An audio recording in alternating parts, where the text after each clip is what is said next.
Everyone, इस video में हम देखेंगे और पढ़ेंगे अबाउट सेल्फ एंड पर्सनालिटी, जो कि है chapter number 2 of psychology class 12th।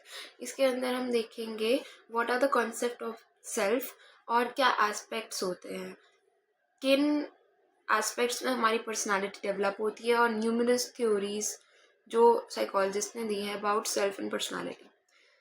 सबसे पहले बात करें सेल्फ और पर्सनालिटी की, तो इसमें डेफिनेशन दे रखी है, these are the characteristic ways in which we define our existence. जिस एक्सिस्टेंस में हम डिफाइन करते हैं उसके कैरेक्टरिस्टिक वेज होते हैं।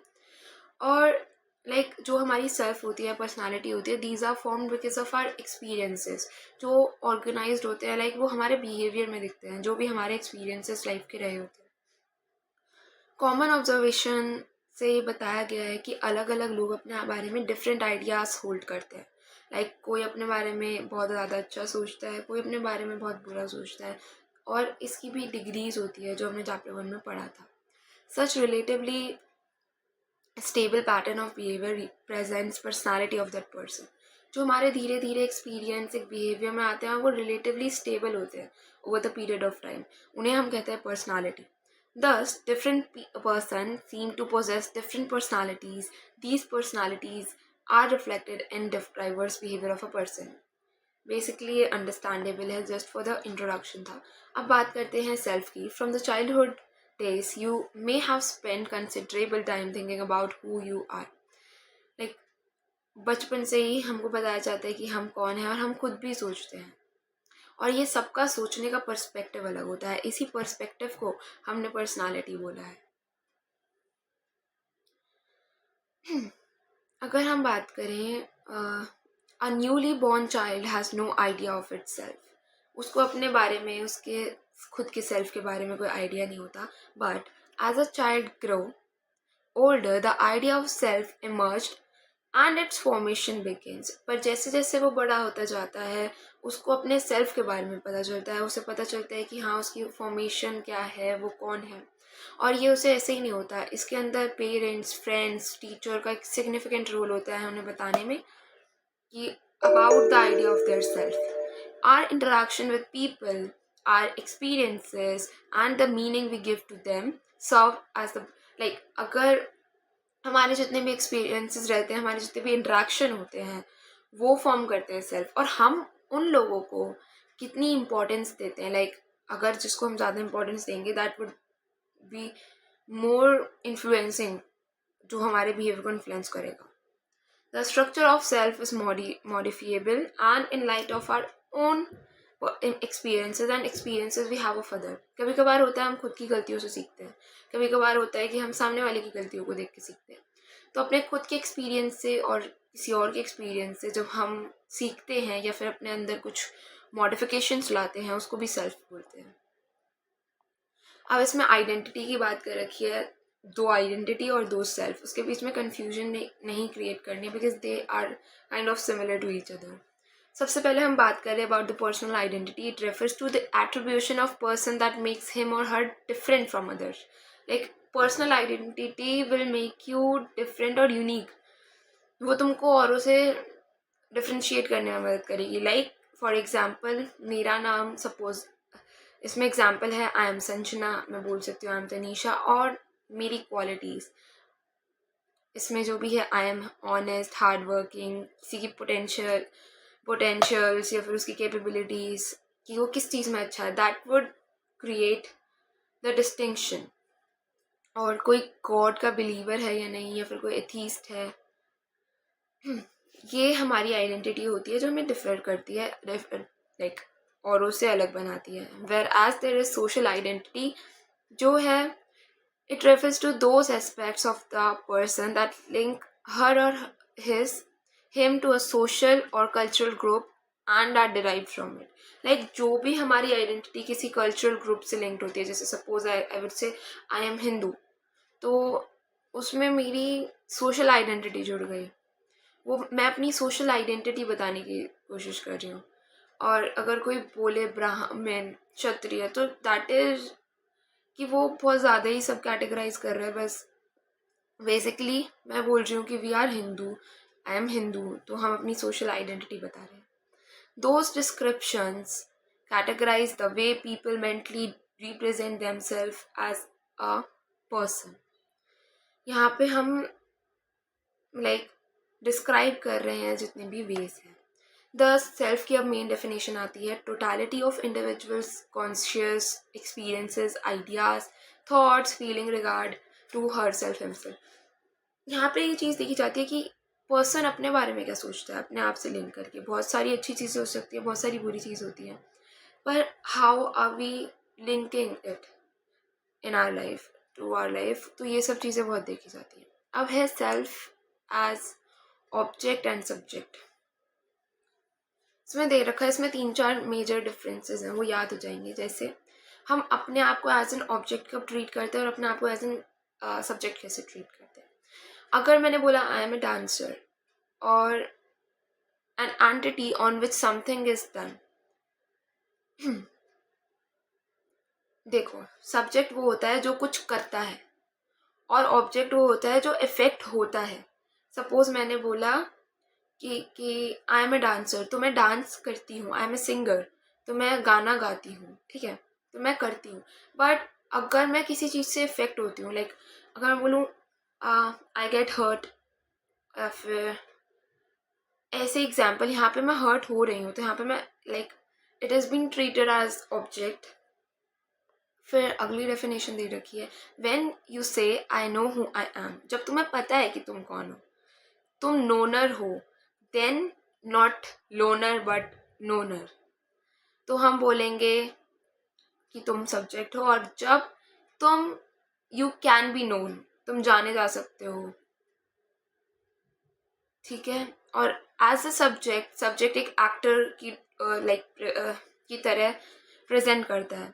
The self actively engages in the process of knowing it self. वो हमेशा अपने आप को एज इन की वो एंगेज होता है अपने आप को जानने के लिए, अपने attributes etc etc. और as an object consequences the self gets observed and comes to be known. यहाँ पे वो consequence होता है और जाना जाता है. ठीक है, ये सिंपल था, बहुत ज़्यादा बेसिक्स है. अब है काइंड्स ऑफ सेल्फ. यहाँ पे भी हमारे 2 तरीके के सेल्फ आते हैं, पर्सनल सेल्फ और सोशल सेल्फ. ऊपर हमने आइडेंटिटी पढ़ी थी, पर्सनल आइडेंटिटी, सोशल आइडेंटिटी. जब मैं औरों से अलग हूँ, like which makes me different और यूनिक फ्रॉम अदर्स, तो मेरी पर्सनल आइडेंटिटी थी. And when I am linking myself to some social group, वो मेरी सोशल आइडेंटिटी थी. पर यहाँ पे हम बात कर रहे हैं सेल्फ की. अब यहाँ पे एक एग्जाम्पल दे रखा है, जब छोटा बच्चा होता है वो रोता है, तो उसको ये अज़म करा जाता है कि वो हंग्री है, या फिर ऐसी 2-4 चीज़ें उसको बोली जाती हैं. तो जब वो रोता है तो वो एक रिफ्लेक्शन होता है, उसे वो सिखाया नहीं जाता. वो रोने से बताना चाहते हैं कि हाँ आई एम हंग्री, और उसके अंदर एक लाइक इनबॉर्न ये डेवलपमेंट होती है. The biological self in the context of social culture environment modifies itself. While you may feel hungry for chocolate, an Eskimo may not. फिर मेन चीज़ आती है यहाँ से, the distinction is between personal and social self. जो personal self होता है that leads to an orientation in which one feels primarily concern with oneself. एक अपने आप से कंसर्न होते हैं. अगर हम बात करें किसी की बायोलॉजिकल नीड्स की, टॉक अबाउट, अगर हम बायोलॉजिकल नीड्स की बात करेंगे तो हमारा बायोलॉजिकल सेल्फ डेवलप होगा. But soon a child psychological and social needs in the context of his और her environment lead to the other component of personal self to emerge. धीरे धीरे जो चाइल्ड था पहले, उसकी बायोलॉजिकल नीड्स थी, like उसके अंदर रिफ्लेक्सेस थे कि वो भूखा था तो वो रोया. धीरे धीरे वो साइकोलॉजिकल सोशल नीड्स भी बनती जाती है अकॉर्डिंग टू हिज और हर एनवायरनमेंट. अब यहाँ पे देखा जाता है कि emphasis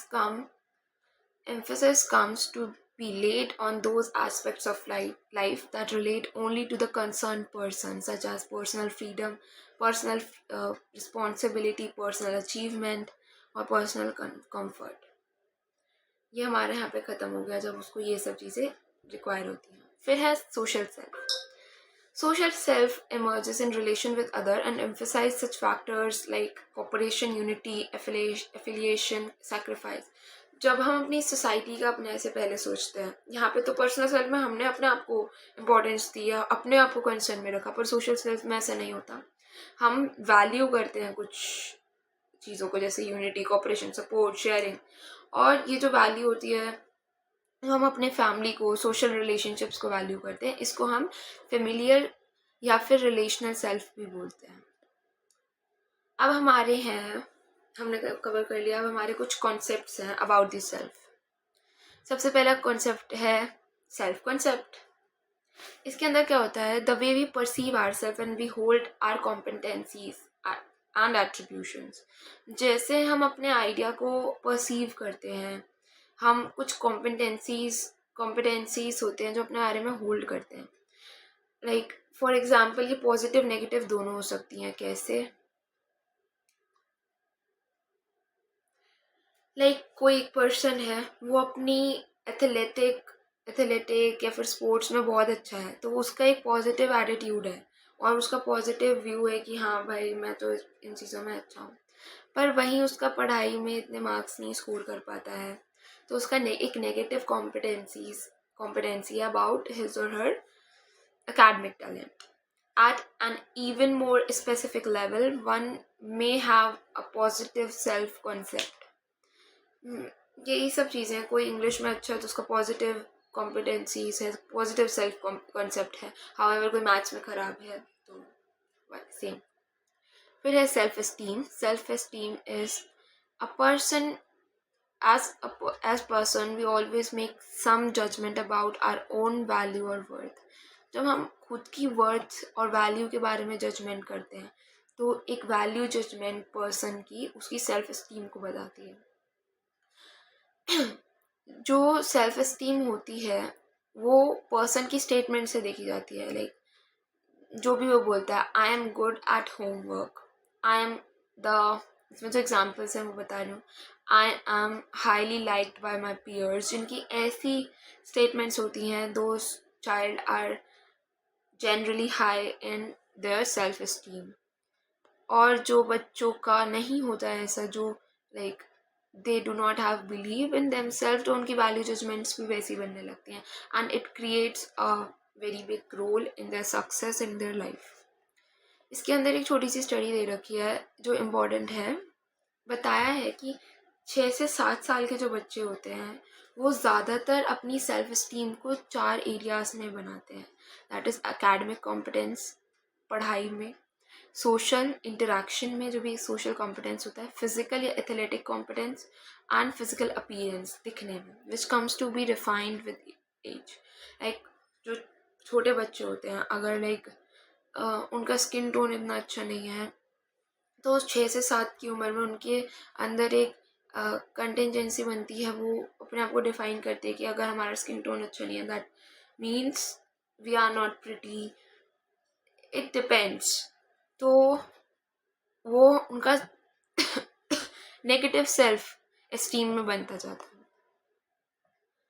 अब यहाँ पे एक और एग्जाम्पल है, जिसका हाई एकेडमिक सेल्फ एस्टीम होगा वो स्कूल में भी अच्छा करेगा, और जिसका नहीं होगा वो ऑब्वियसली उसका बिलीफ नहीं है, उसकी जजमेंट्स अच्छी नहीं है अपने लिए, तो वो लैक करेगा स्कूल में and he will be more, कि उसको depression, anxiety, anti social behaviour बहुत ज़्यादा इंक्रीज होगा। फिर है सेल्फ एफिकेसी, तो इसके अंदर है people differ in different extent to which they believe they themselves control the outcome और the outcomes are controlled by luck और फेट। ये बहुत अच्छी चीज़ है कि इसमें ना, जैसे सपोज हमारा एग्ज़ाम हो रहा होता है और हम बोलते हैं कि अगर हमारा एग्ज़ाम अच्छा नहीं गया तो हम बोलते हैं कि वो तो मेरा पेन अच्छा नहीं था ना, मेरा लकी पेन नहीं था तो मेरा एग्ज़ाम थोड़ा ऐसे चला गया, अदरवाइज़ तो मैंने सब पढ़ रखा था। या सेकंड चीज़, जो हमारी इन्विजिलेटर है, कि हाँ कोई अच्छी टीचर ना आए और हमारा एग्ज़ाम ख़राब जाए, तो क्योंकि वो हमारी क्लास की इन्विजिलेटर थी इस बार एग्ज़ामिनेशन हॉल की, इस वजह से हमारा एग्ज़ाम अच्छा नहीं गया।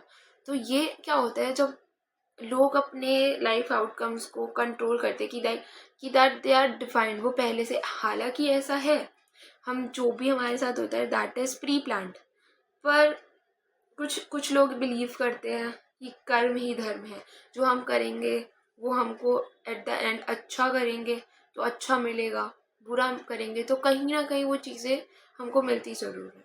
अच्छा करते हैं तो अच्छा ज़रूर मिलता है और बुरा करते हैं तो बुरा ज़रूर मिलता है, ये चीज़ें होती हैं।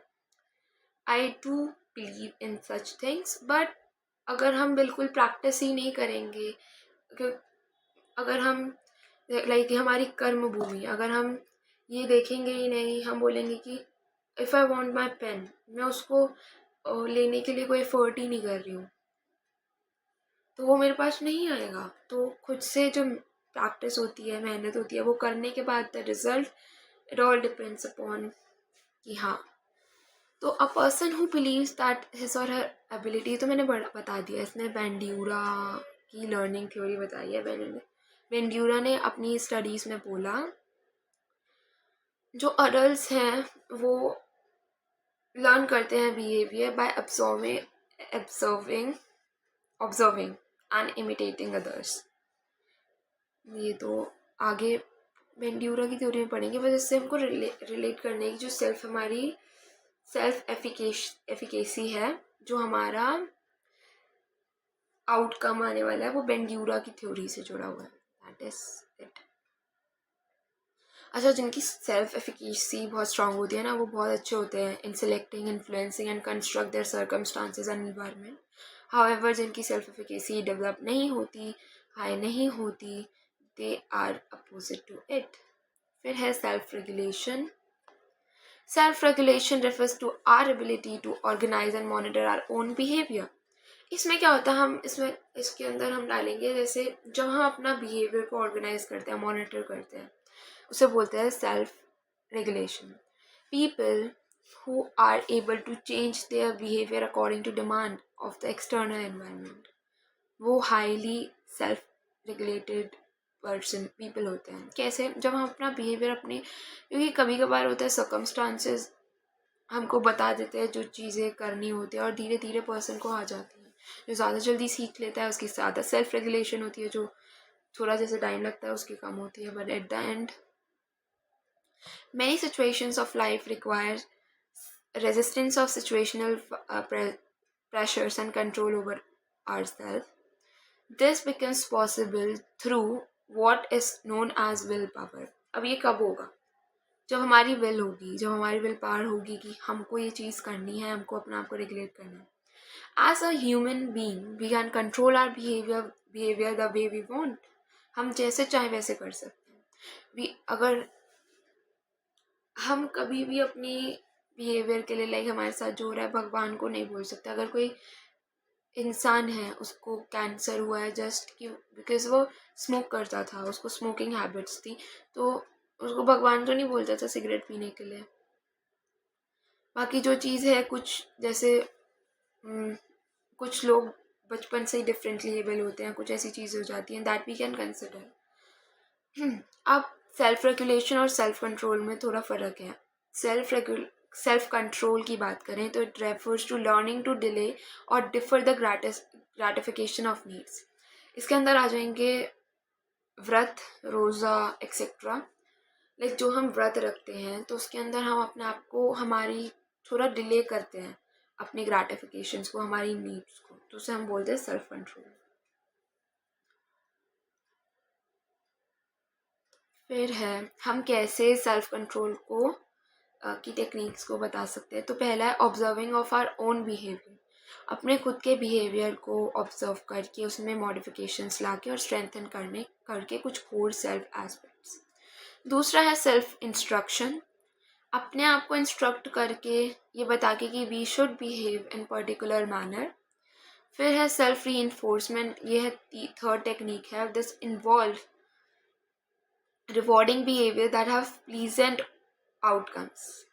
लाइक एग्जाम्पल दे रखा है कि अगर तुम मूवी देख रहे हो अपने दोस्तों के साथ और अब तुमको तुम्हारा एग्ज़ाम भी है, अब तुम्हें मूवी भी देखनी है, एग्ज़ाम भी करना है, तो यहाँ पे तुम क्या कर सकते हो, सेल्फ री इन्फोर्समेंट कर सकते हो। लाइक अपने आप को रिवॉर्डिंग चीज़ें दे सकते हो कि अगर मैंने मूवी नहीं देखी तो लाइक मेरे एग्ज़ाम्स में अच्छे नंबर आ जाएंगे, एक्सेट्रा एक्सेट्रा।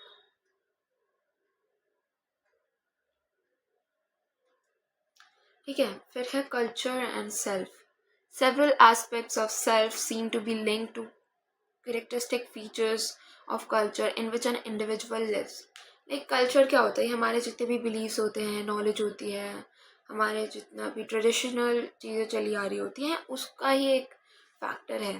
तो यहाँ पे बोला गया है हमारा सेल्फ भी बहुत हद तक या बहुत ज़्यादा हद तक हमारे कल्चर से लिंक करता है. अब वेस्टर्न कल्चर के जो लोग हैं उनका सेल्फ बहुत अलग है, क्योंकि वो बिलीव करते हैं, उनके यहाँ तो मतलब कुछ है ही नहीं, रिचुअल बेकार लोग हैं. है the most important distinction between Indian and western views is the way the boundaries drawn between self and other. अब वेस्टर्न में क्या होता है, इंडिविजुअलिस्टिक पर्सपेक्टिव पे ज़्यादा फोकस किया जाता है. जैसे एक पर्टिकुलर एज आने के बाद वो बच्चों को खुद कमाने के लिए, अकेले रहने के लिए अलाउ कर देते हैं. लेकिन इंडियन ट्रेडिशन में क्या होता है, बिल्कुल मरते दम तक सब साथ ही रहते हैं. और यहाँ पे अलग होने के लिए लड़ाई होती है, वहाँ पे साथ होने के लिए, सॉरी वहाँ पे पता नहीं, यहाँ पे होती है लड़ाइयाँ अलग होने के लिए. यहाँ पे बोलते हैं नहीं साथ ही रहेंगे. जैसे है जो इंडियन व्यू है वो कहता है it is characterised by shifting nature of boundary. यहाँ की नेचर डिपेंड करती है कि किसको कैसे रहना है. मोस्टली नहीं बिलीव करते. Thus our self at one movements expand to fuse with cosmos और इंक्लूड द अदर्स. हम और लोगों को भी इंक्लूड करते हैं and we tend to live in the cosmos. But at the next movement हम बिल्कुल कम्प्लीटली विदड्रॉन हैं, फुली फोकस्ड हैं. फिर है the western view hold clear dichotomies. Self और अदर्स के बीच में पूरी डाइकॉटमी है. कैसे? The Indian view does not make such clear dichotomies. जैसे है in western culture the self and group exist two different entities. जैसे यहाँ पे है, ये वेस्टर्न पर्सपेक्टिव है. यहाँ पे इंडिविजुअल और बाकी लोगों को बहुत डिस्टेंस में रखा. और ये इंडियन पर्सपेक्टिव है. यहाँ पे इंडिविजुअल ग्रुप बहुत ज़्यादा वेरी करता रहता है. In Indian culture, the self is generally not separated from own group. Self separate नहीं होता अपने ग्रुप से. लाइक हम अपने ऐसे नहीं कि परिवार को छोड़ देंगे, सब बिल्कुल ही ऐसा नहीं है. Rather both remain in the state of harmonious को एग्जिस्टेंस. से तो बोलने की बात है, मतलब सब like family, like nuclear family ना होके सब एक साथ रहें हारमोनियस को एग्जिस्टेंस वे में. इन वेस्टर्न कल्चर, जो वेस्टर्न कल्चर है वहाँ पे बोला जाता है कि नहीं इंडिविजुअलिस्टिक, और एशियन कल्चर्स में कलेक्टिविस्टिक. सिंपल है. फिर है पर्सनालिटी. अब पर्सनालिटी हमारी जो टर्म है it is derived from Latin word that is persona. Persona क्या होता था, एक ना मास्क यूज़ होता था रोमन थिएटर्स में. लाइक जो भी एक्टर्स थे ना, उनके जो फेशियल मेकअप्स होते थे बहुत ज़्यादा चेंज होते थे, तो वहाँ पे यूज़ होता था. तब से personality was derived from the word persona. After putting on the mask, audience expected the person to perform a role in a particular manner, and it did not, however, mean that the person enacting the given role necessarily possessed those qualities. मतलब वही चीज़ है कि हाँ, for a layman person, अगर एक common person की बात करें हम, तो वो बोलेगा कि फिजिकल एक्सटर्नल अपीयरेंस, बेसिकली अगर कोई पर्सन गुड लुकिंग है, अगली है, जो भी है उसकी पर्सनालिटी. लेकिन असलियत में ये सब नहीं होता है. असलियत में क्या होता है, personality refers to characteristic ways of responding to situations, to individuals and situation. कैसे हम किसी सिचुएशन को रिस्पॉन्ड कर देते हैं. लाइक कोई होता है कि जो डिफ़िकल्ट सिचुएशंस में सोचता है कि हमको क्या करना चाहिए, क्या नहीं करना चाहिए. कोई होता है कि बिल्कुल हाथ फैला दिए कि भैया हमसे नहीं होगा. कोई शाय होता है, क्वाइट होता है, वार्म होता है. कोई ऐसा नहीं होता, कोई बिल्कुल ही. In this sense, personality refers to unique and relatively stable qualities. Stable qualities होती है. ऐसे नहीं होता किसी की पर्सनालिटी बहुत चेंज करती रहती है, उससे बहुत टाइम लगता है. और टाइम भी कैसे, जब किसी को PTSD हो जाए, किसी की लाइफ में कोई ट्रोमेटिक सिचुएशन ऐसी आ जाए जिस वजह से वो फील करता है कि हाँ उसकी लाइफ में चेंज हुआ है, उसकी पर्सनालिटी में चेंज हुआ है. कोई बहुत बोलने वाला इंसान है तो उसकी पर्सनालिटी रातों रात चेंज नहीं हो सकती, उसके लिए टाइम लगता है. कोई उसके साथ मेजर ट्रॉमेटिक इवेंट होना होता है तभी वो बनता है तो रश है. If you watch closely, you will find that people do not show variation in their behavior. वही चीज़ मैंने बताई है. उसके इमोशंस वगैरह सही वैसे ही रहते हैं. Honest person is more likely to remain honest irrespective of time or situation. अगर हम ब्रीफ में बात करें कैरेक्टरिस्टिक्स की पर्सनालिटी की, तो ये फिजिकल साइकोलॉजिकल दोनों कॉन्सेप्ट दोनों कॉम्पोनेंट्स को एक साथ लाती हैं. दूसरा है its expression in terms of behaviour is fairly unique. जो भी बिहेवियर में एक्सप्रेशन आता है of particular kind of personality that is totally unique. सबकी सेम नहीं हो सकती. और मेन फीचर है ये टाइम के साथ बदलता नहीं है कि आज ऐसे है तो कल कोई शाय हो गया, परसों उसका पर्सनालिटी डजंट चेंज. फिर है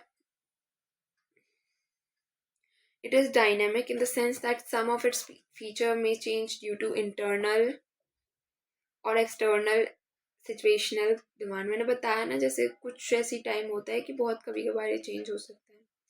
Once we are able to characterize someone's personality, we can predict how person will probably behave. अगर एक बार हमने किसी की पर्सनालिटी देख ली तो हम बता देंगे कि वो कैसे बिहेव करेगा in a particular situation.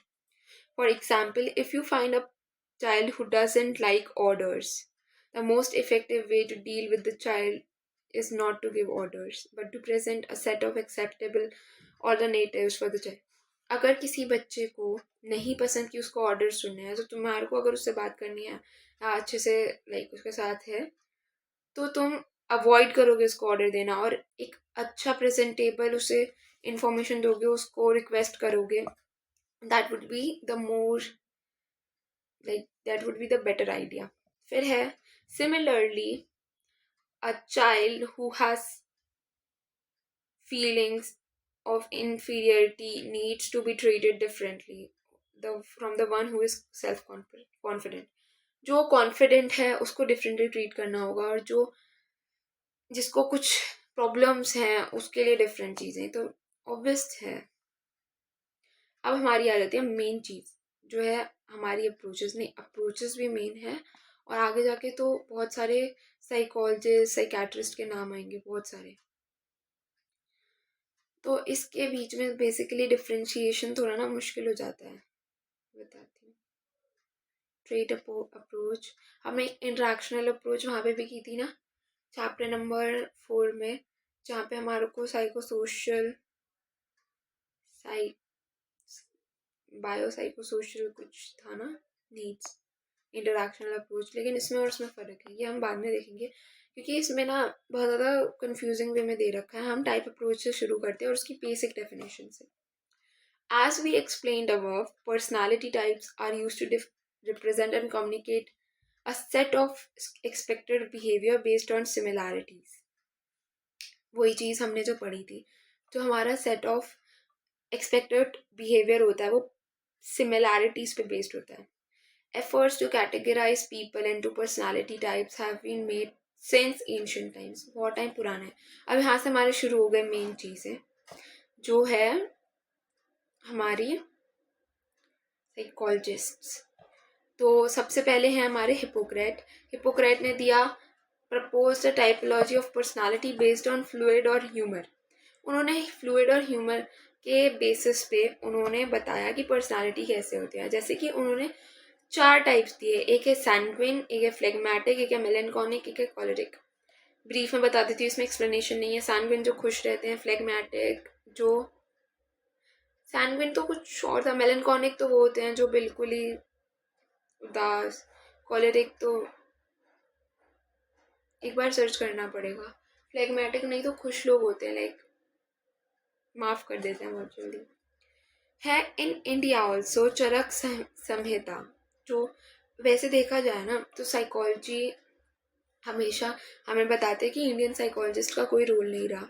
और जितनी भी अडेप्टेशन की है, जैसे एस एम मोहसिन ने की थी हिंदी, मतलब जो तुम्हारा एल्फ्रेड बिनेट का टेस्ट था उसको हिंदी में किया था. फिर बिहार इंटेलिजेंस टेस्ट आया था और एक और एस एम मोहसिन ने किया था, दैट इज़ 2 स्टेप क्या था, हाँ 2 स्टेप कॉन्सेप्ट था.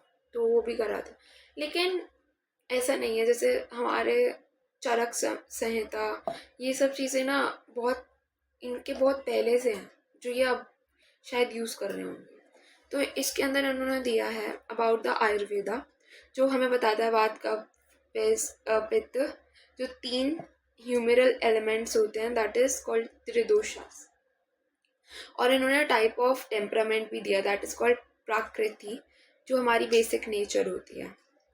3 गुणास के बारे में बात की, होता नहीं है, सतोगुण, रजोगुण, तमोगुण।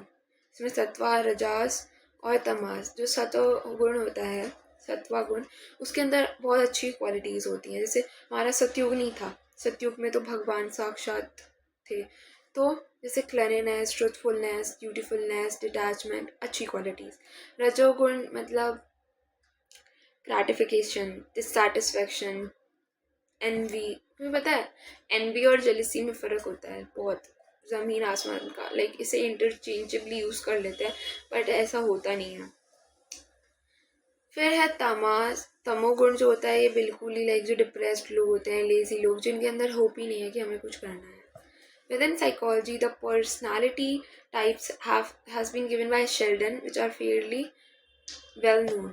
Using body build, अब बॉडीज के बेसिस पे शेल्डन ने प्रपोज किया एंडोमॉर्फिक, मेसोमॉर्फिक, ऑक्टोमॉर्फिक, एक्टोमॉर्फिक। जो एंडोमॉर्फिक है वो लोग फैट होते हैं, सॉफ्ट होते हैं, राउंड होते हैं, रिलैक्स्ड, सोशलेबल, ऐसा ऐसा बिलीव है। जो मेसोमॉर्फ होते हैं वो बेसिकली स्ट्रॉन्ग मस्कुलर होते हैं, रेक्टेंगुलर बॉडी होती है, स्ट्रॉन्ग बॉडी बिल्ड होता है, energetic, courageous.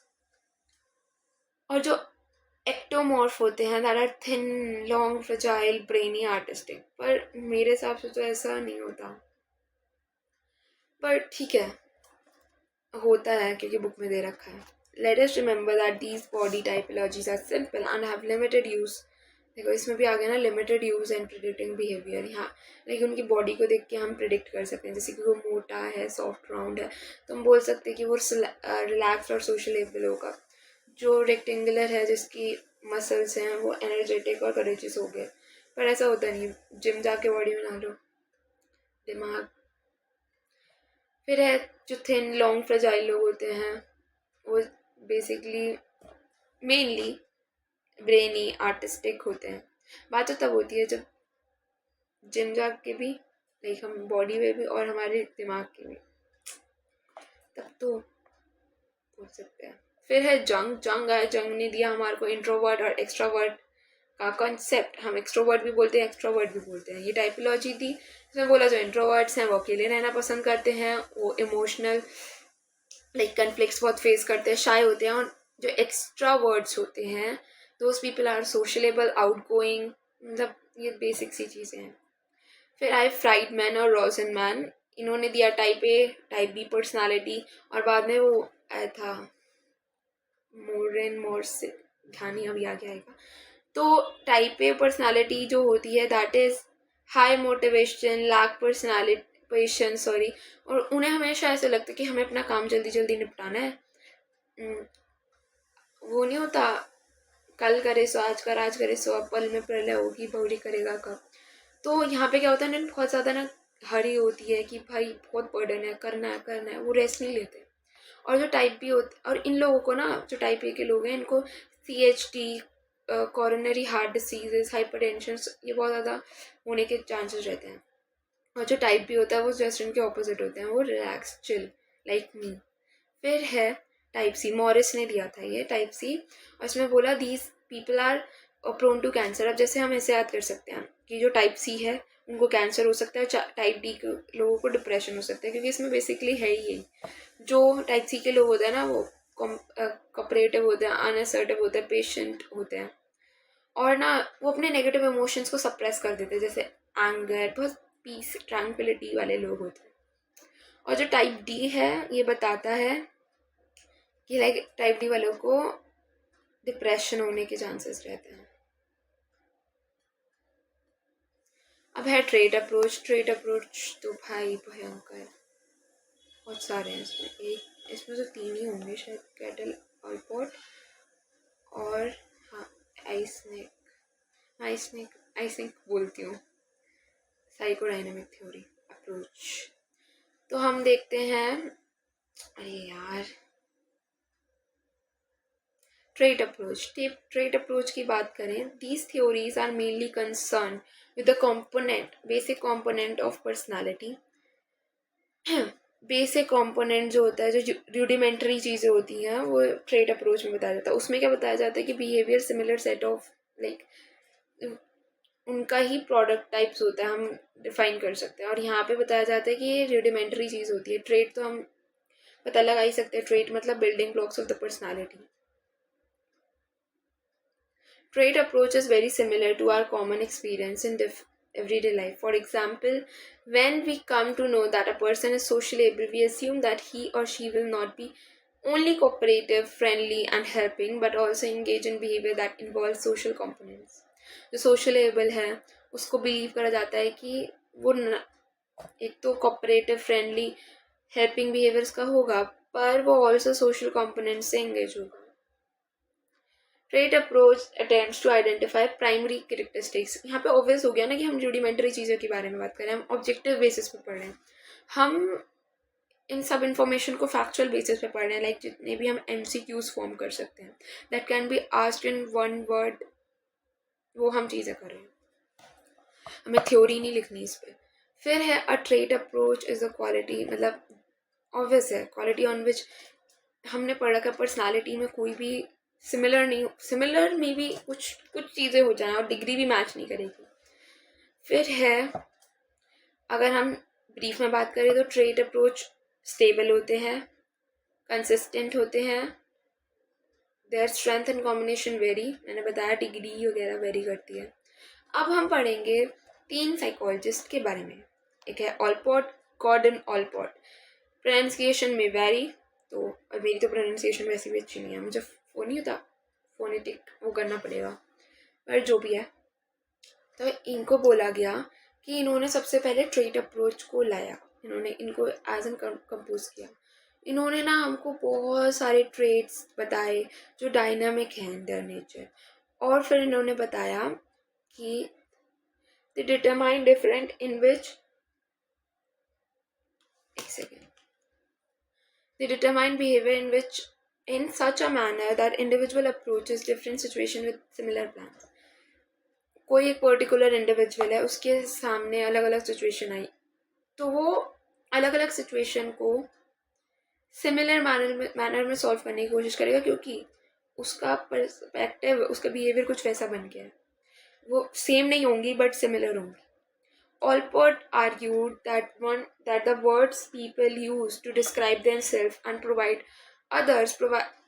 others provide a basis for understanding human personality. जो लोग वर्ड्स का यूज़ करते हैं अपने आप को डिफाइन करने के लिए, दूसरों को डिफाइन करने के लिए, कहीं ना कहीं वो बता देता है कि उनकी, आई वुड नॉट से परवरिश, पर उन ये बता देते हैं कि उनका बेस कैसा है अंडरस्टैंड करने का, ठीक है।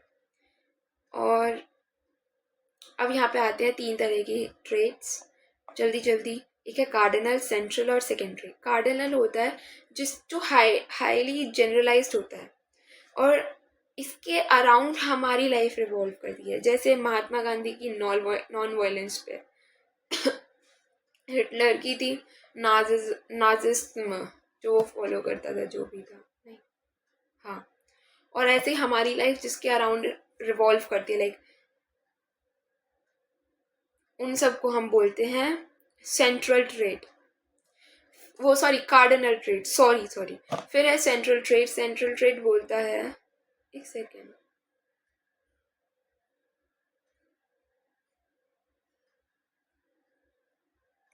हाँ,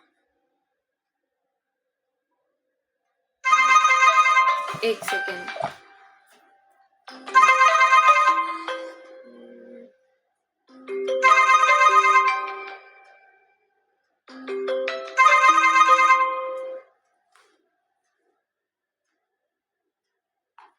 अब हम बात करेंगे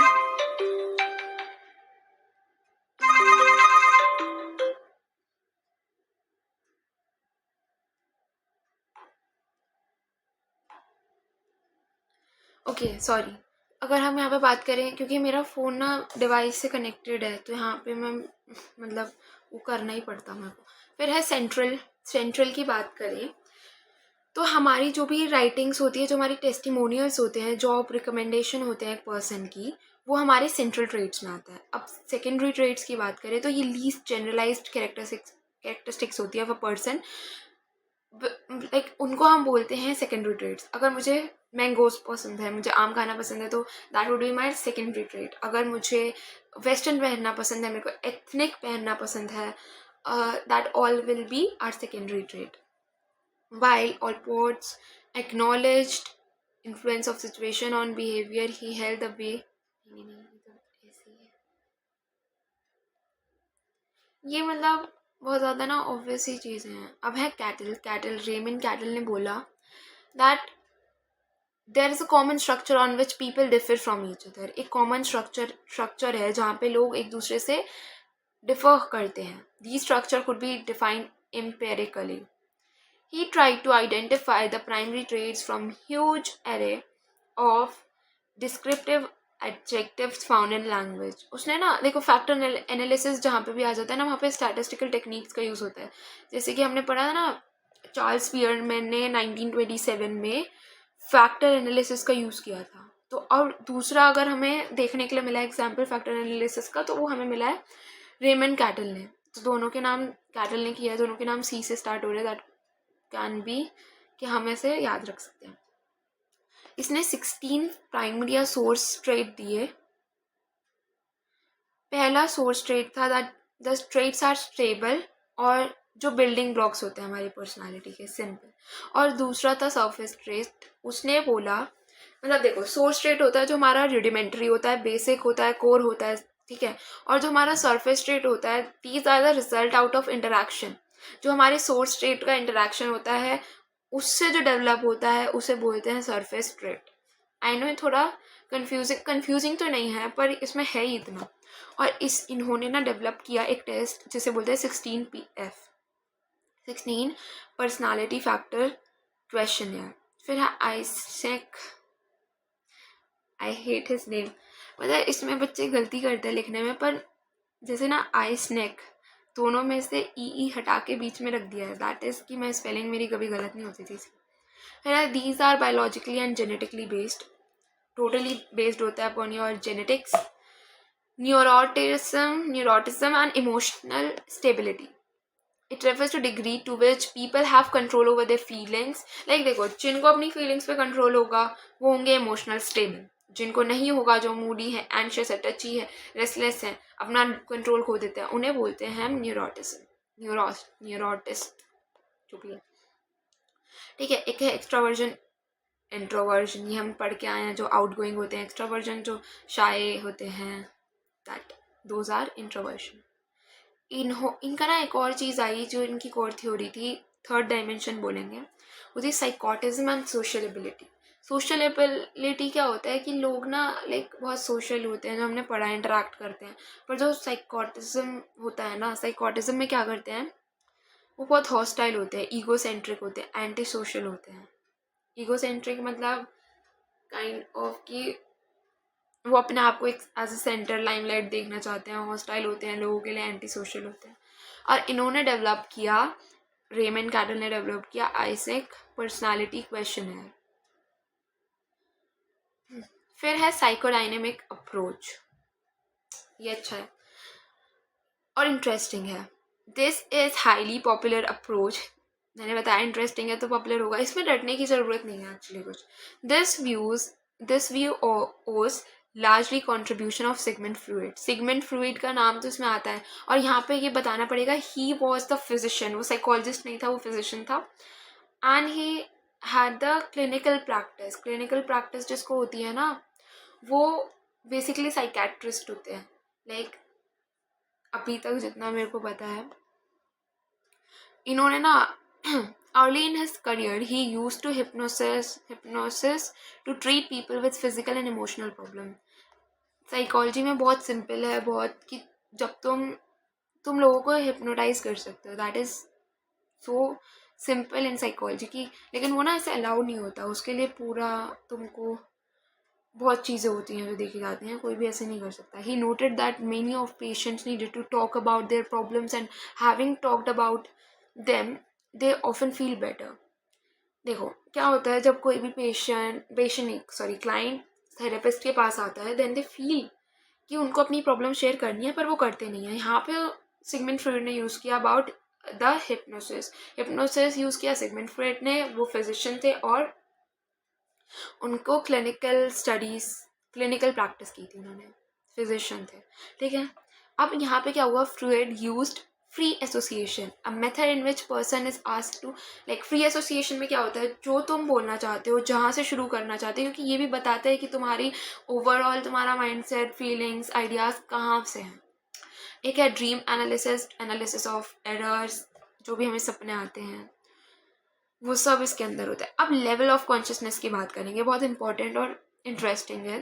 3 तरीके के कॉन्शियसनेस होते हैं. एक होता है conscience, like conscious, sorry conscience नहीं, कॉन्शियस, प्री कॉन्शियस और अनकॉन्शियस. इसका मैं एग्जांपल देके बताती हूँ.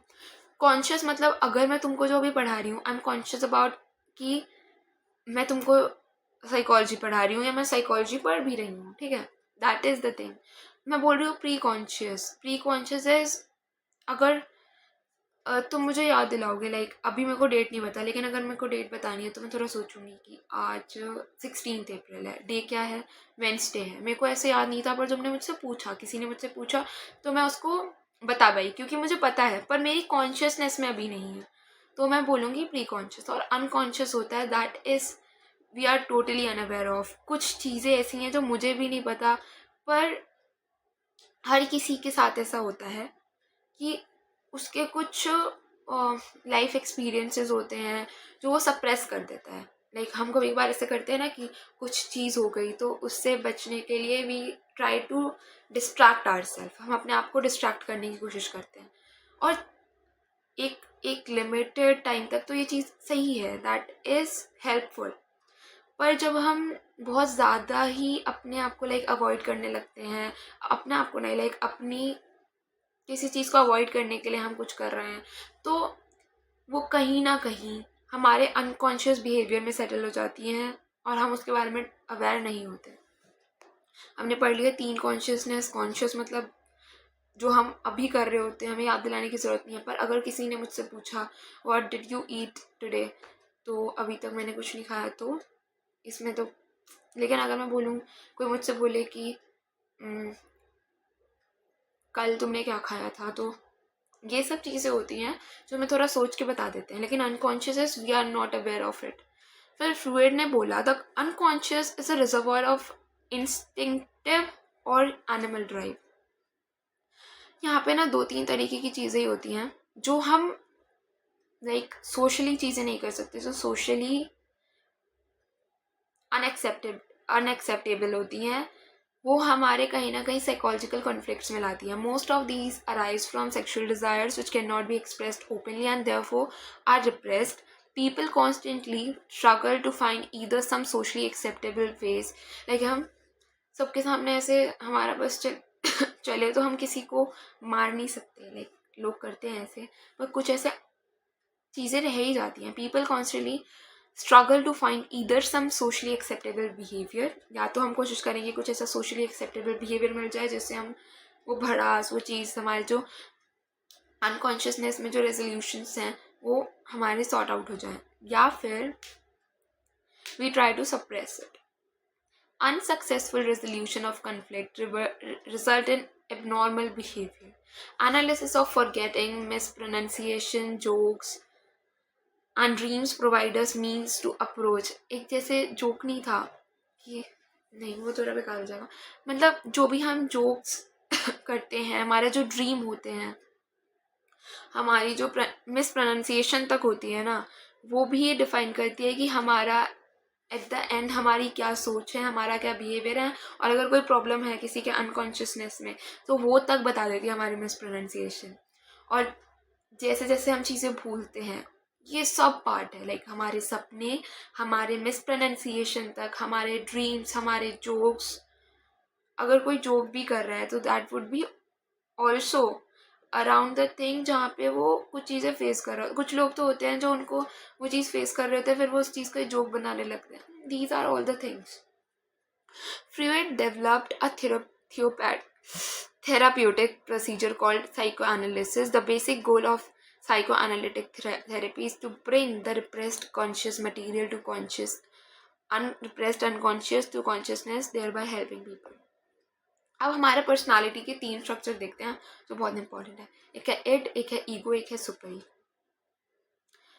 अब यहाँ पे बात कर रहे हैं हम इन तीनों के बारे में. ये तीनों हमारे अनकॉन्शियसनेस में रहते हैं, अनकॉन्शियसनेस या अनकॉन्शियस फोर्सेस में. हम सबसे पहले बात करेंगे इड की. जो इड होता है ना, बहुत it is a source of persons in instinctual energy. It deals with immediate gratification of primitive needs, sexual desires, and aggressive impulse. It works on pleasure principle, which assumes that people seek pleasure and try to avoid pain. Freud considered much of person's instinctual energy to be sexual unrest as aggressive. It does not care for moral values, society, or other individual. It क्या बोलता है? Suppose, for example, हम classroom में पढ़ रहे हैं और हमारी जो टीचर है उसके पास चॉकलेट है, तो वो जैसे चॉकलेट रख के गई तो हमारा इड क्या बोलेगा? That we should steal it. वो नहीं देखेगा कि हमारे मॉरल वैल्यूज़ क्या हैं, सोसाइटी क्या है. नहीं, जैसी मैम गई उसने वो चीज़ को चुरा लिया. लाइक वो it is totally based upon pleasure principal कि उसको वो चाहिए था, उसको अच्छा लगता तो उसने करा. हालांकि ईगो ऐसा नहीं है. ईगो इट से ही इसकी ग्रोथ हुई है, पर ये रियलिटी प्रिंसिपल पे वर्क करता है. कैसे? अगर फॉर एग्जांपल जैसे इसमें बोला था ना कि हमें जो हमारी टीचर थी उसकी चॉकलेट थी, तो हमने उसको स्टील नहीं किया, चोरी नहीं किया, but what we did is हमने अपनी टीचर से पूछा कि क्या हम इसको ले सकते हैं, बिकॉज वी वांटेड, मुझे ये चाहिए तो क्या मैं इसको ले लूँ. अगर टीचर ने हाँ बोला तो इट इज़ ओके, अच्छी बात है. और अगर नहीं बोला तो भी इट इज़ ओके. वो कोई गलत नहीं करेगा क्योंकि उसको पता है कि कहीं ना कहीं it is totally upon reality principle. ठीक है. वर्किंग ऑन रियलिटी प्रिंसिपल, ये वही एग्जाम्पल दे रखा है, कोई और सेम एग्जाम्पल है. Thus, while the id is demanding, unrealistic, works according to pleasure principle, the ego is patient, reasonable. यहाँ पे वो reasonable था. और सुपर ईगो क्या कहता है? The best way to characterise the super ego is to think. ये super ego हो गया.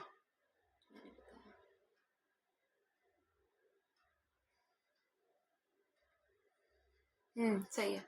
फिर क्या हुआ? Like the best way to characterise the super ego is to think of its as moral branch. अब यहाँ पे मॉरल ब्रांच आने लगी है, मेंटल फंक्शनिंग की. सुपर ईगो क्या कहता है? It tells the id and ego whether gratification in a particular instance is ethical.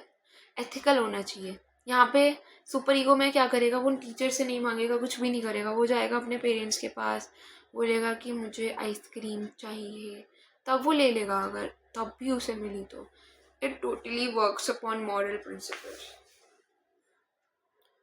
अब लास्ट में हमारा इसका ना अगला topic that is defence mechanism. बहुत बढ़िया है. फिर है the it is stronger than super ego, in others it is the super ego. Depend करता है कि तुम्हारे में इट तुम्हारा स्ट्रॉन्ग है, सुपर ईगो स्ट्रॉन्ग है, क्या चीज़ है. Freud also assume that it is energized by two instinctual forces. It जो है वो 2 इंस्टिंक्ट से बना है. एक है लाइफ इंस्टिंक्ट, एक है death instinct. He paid less attention to death instinct and focus more on life और सेक्शुअल इंस्टिंक्ट. लाइफ को हम सेक्शुअल इंस्टिंक्ट भी बोलते हैं अकॉर्डिंग टू सिगमंड फ्रॉइड. और उसने बोला कि हमारी जो हम ज़्यादा लाइफ इंस्टिंक्ट से इन्फ्लुएंस होते हैं. The instinctual life force that energizes it is called libido. जो हमारी इंस्टिंक्चुअल लाइफ फोर्स होती है ना, जो हमारी इट को एनर्जाइज करती है, उसे हम कहते हैं libido according to psychological terms, वरना कुछ और भी होता है. अब हमारा सबसे अच्छा टॉपिक, लाइक बढ़िया टॉपिक है, मेरे को अच्छा लगता है। फ्रीड ने ना हमारे ईगो डिफेंस मैकेनिज्म दिए। उसने बोला जब किसी भी इंडिविजुअल को एंजाइटी होती है या फिर वो कुछ वियर्ड चीज़ें फेस करता है, तब वो यूज़ करता है डिफेंस मैकेनिज्म। अब ये क्या है? ये हर कोई फेस करता है। इसके अंदर हम क्या करते हैं, एंजाइटी को रिड्यूस करते हैं बाय डिस्टॉर्टिंग रियलिटी। कैसे? हम रियलिटी को छुपाने की, हम रियलिटी को दबाने की, या फिर उससे अनअवेयर होने के, वो भी इट इज़ कि हम वो जानबूझ के नहीं करते, पर हमारी बॉडी खुद ऐसा रिएक्ट करती है। यहाँ पे एक डेफिनेशन है, defence mechanism is a way of reducing anxiety by distorting reality. Although some defense against anxiety is normal and adaptive, people who use mechanism to such an extent that reality is truly distorted and develop various maladjustments. देखो मैंने बताया था ना, मैलेज adjustment कब होंगे, जब particular कुछ time तक तो ठीक है कि हम कुछ चीज़ों को अवॉइड कर रहे हैं, दैट इज़ ठीक है। लेकिन जब वो चीज़ बहुत ज़्यादा टाइम तक चलने लगती है ना, तो हमारे पूरा डिसबैलेंस हो जाती है फंक्शनिंग। जैसे पहली हमारी डिफेंस मैकेनिज्म है रिप्रेशन। रिप्रेशन के अंदर क्या होता है, in which anxiety provoking behavior or thoughts are totally dismissed by unconscious. When people repress a feeling or desire, they become totally unaware of that wish or desire. जब हमारी कोई desire होती है या फिर हमारी कोई विश होती है, वो फुलफिल नहीं होती, तो हमने पढ़ा है कि जब भी हमारी कोई डिज़ायर, कोई बड़ी डिज़ायर नहीं, कि छोटी छोटी चीज़ें भी होती हैं जो लाइफ में होती हैं, वो फुलफिल नहीं हो पाई, तो that will ultimately leads to psychological conflicts. धीरे धीरे हमें पता भी नहीं चलेगा। जैसे इसमें एग्जाम्पल है, when a person says I do not know why I did that, मुझे नहीं पता मैंने ऐसा क्यों किया। तो यहाँ पे सम डिप्रेस्ड फीलिंग्स और डिज़ायर इज एक्सप्रेसिंग इटसेल्फ। जब वो बिल्कुल अनअवेयर हो जाता है अपने डिज़ायर्स के बारे में, अपनी विशेस के बारे में, एक टाइम आने के बाद, जब लाइक वो पूरी कोशिश भी कर लेता है that to fulfil it, but नहीं होता, तो वो रिप्रेशन यूज़ करता है, जहाँ पे वो टोटली अनअवेयर हो जाता है अबाउट इट। फिर है प्रोजेक्शन। प्रोजेक्शन इज, ये ऐसे ट्रेट होते हैं जो अगर मैं किसी से हेट करती हूँ, तो मैं ये नहीं बोलूँगी कि आई हेट दैट पर्सन, बोलूँगी दैट पर्सन हेट्स मी। या फिर अगर मैं किसी को कोई किसी को प्यार करता है, तो वो ये नहीं बोलेगा कि मैं उससे प्यार करता हूँ, पर वो बोलेगा कि वो मुझसे प्यार करती है। आई डोंट नो, ऐसे करके ना, आई डोंट नो तो डिनाइल का हो जाएगा। नहीं, प्रोजेक्शन हो गया, डिप्रेशन का हो जाएगा। अब डिनाइल में क्या होता है, in denial person totally refuses to accept reality. यहाँ पे वो बिल्कुल एक्सेप्ट कर डिक्लाइन कर देता है कि भाई मैं नहीं मानता रियलिटीज़ को। मेरे को, अगर किसी को कोई बीमारी है, फॉर एग्जाम्पल किसी को कैंसर है, तो सामने वाला जो पर्सन है वो ये एक्सेप्ट नहीं कर पाएगा, और ये एक्सेप्ट ना करने के बाद वो डिनाई करने लगेगा। जैसे किसी किसी की लाइफ में होता है कि कोई मर जाता है, तो एक टाइम तक वो रोते हैं और बहुत बुरा फील होता है, पर कुछ ऐसी सर्कमस्टांसेस हो जाती हैं, बाद में वो डिनाई कर देते हैं कि वो पर्सन जिंदा है, और ये कोपिंग वेज होते हैं। फिर है रिएक्शन फॉर्मेशन। अब इसमें क्या होता है, हम अपने से ऑपोजिट बिहेवियर को अडॉप्ट कर लेते हैं। जो ज़्यादा पूजा पाठ करता है, दिखता है, लाइक शो ऑफ वाली ना, जो सोशल मीडिया वाली पूजा पाठ होती है, वो वही ज़्यादा लोग होते हैं जो नोटोरियस कुख्यात होते हैं, और जो हम हमेशा अपने से हमारा ऑपोजिट बिहेवियर जो हम हैं नहीं, वो हम कोशिश करते हैं वो बनने की। प्रोजेक्शन में तो था हमारी फीलिंग्स के बारे में, यहाँ पे बिहेवियर के बारे में बात हो रही है रिएक्शन फॉर्मेशन में।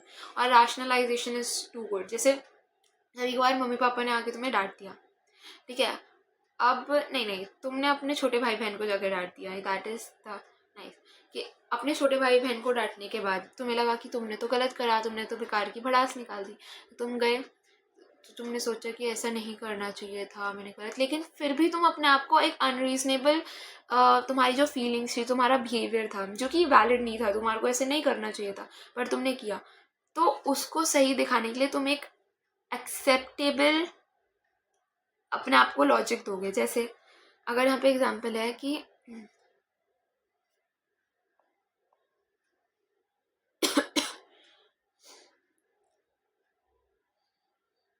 हाँ, किसी बच्चे का, जैसे हमने ये फेट में भी लिया था कि हमारी इन्विजिलेटर ऐसे आई, ठीक है, तो अब किसी बच्चे का पेपर बुरा गया, ठीक है, तो उसने बोला अरे मैंने इस पेन से नहीं किया था ना, अगली बार मैं इस पेन से करूँगा तो मेरा पेपर अच्छा जाएगा। तुमने अपने छोटे भाई बहन को जाके पीट दिया या फिर उसको डांट दिया, बाद में तुम्हें लगा कि बहुत अनरीजनेबल बिहेवियर है, तो तुम उस चीज़ के लिए ना कि तुमने जो उसे डांटा, तो उसको एक वैलिड स्टेटमेंट से तुम जस्टिफाई करोगे। कैसे? तुम बोलोगे नहीं वो डिजर्विंग भी तो था, वो पढ़ाई नहीं की थी उसने, तो अच्छा है डांट दिया, वो पढ़ाई तो कर लेगा पूरे दिन। कहाँ डांटने से, it doesn't make any sense. तो ये हमारी थी थ्योरी, वो sorry sorry sorry ego defence mechanism. अब हमारी बची है थ्योरीज, और ये थ्योरीज है बहुत लंबी, नॉन फ्रॉइडियन थ्योरीज भी हैं,